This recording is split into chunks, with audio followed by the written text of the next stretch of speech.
Hey everyone, welcome back to our channel. Today, we're diving into something super handy for 2025.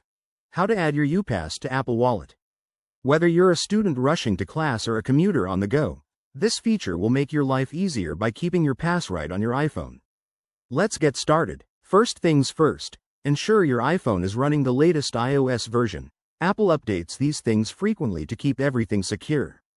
You'll also need the UPass app installed. If you don't have it, head to the App Store and download it quickly. Once that's sorted, open the UPass app and log in with your credentials. It's straightforward, but double-check that your account is verified. Now, navigate to your digital pass within the app.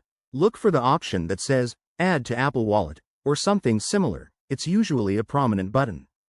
Tap on it, and you'll be prompted to confirm the details. Apple Wallet will pop up, asking for permission to add the pass. Go ahead and grant it. This is where the magic happens. Next, review the pass information on the screen. Make sure everything looks correct, like your name, validity dates, and any associated transit routes. If all is good, hit Add and watch as your UPass appears in your wallet app. That's it, you're all set. One quick tip. If you run into any issues, like the app not detecting your wallet, restart your phone or check your privacy settings under Settings, Wallet and Apple Pay.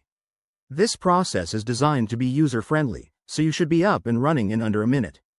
Adding your UPass to Apple Wallet not only declutters your wallet but also adds convenience with features like quick access via Face ID or easy sharing.